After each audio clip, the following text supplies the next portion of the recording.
Bienvenue à la mini-méditation du mercredi de l'Institut biblique belge.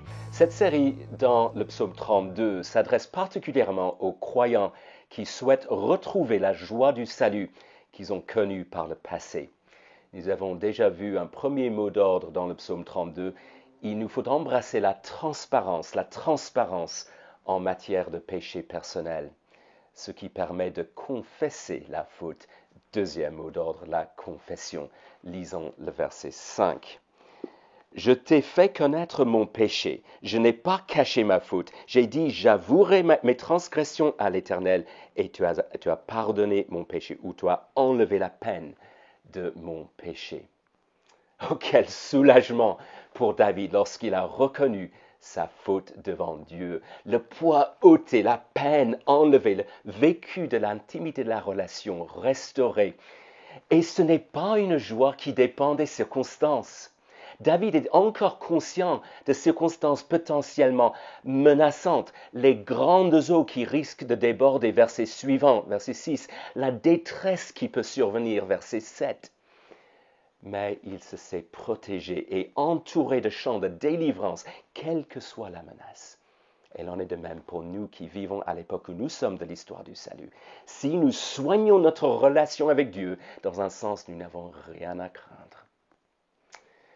Au mois de juillet, nous étions au sud-ouest de l'Irlande. Le temps n'était pas terrible. Des vagues de l'Atlantique avaient emporté une femme qui s'était aventurée parmi les rochers. Notre guide nous a montré l'endroit. Les grandes eaux ne vont pas déborder pour nous, au sens ultime. L'enfer, la plus grande des menaces, ne peut nous toucher, nous qui sommes en Christ. Et le savoir nous permet de vivre le bonheur du pardon de nos péchés, indépendamment de nos circonstances. Si vos circonstances durant cette année devaient être difficiles, la grande consolation pour vous, vous qui êtes croyante ou croyant, c'est que votre joie peut rester intacte. Cette question a été posée à des croyants en Iran. Vous êtes exposés chaque jour au danger, mais voici chez vous tant de joie et de rire. Expliquez-moi pourquoi vous êtes si joyeux. Et l'un d'entre eux a répondu en évoquant l'amour et l'intimité de Dieu. Et un écrivain chrétien a commenté ainsi.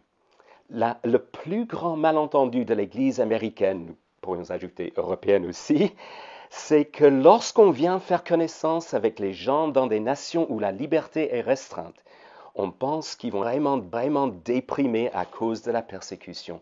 Et lorsqu'on s'assied avec eux, ils sont tellement joyeux et ravis, et ça se voit sur le visage des uns et des autres, alors qu'ils sont en train d'adorer Dieu, qu'ils ne sont absolument pas déprimés. L'entrave fondamentale pour vivre le bonheur du pardon des péchés, ce ne sont pas les circonstances, mais le péché. Mais la bonne nouvelle, c'est qu'à force de confesser le péché devant Dieu, la joie du salut revient.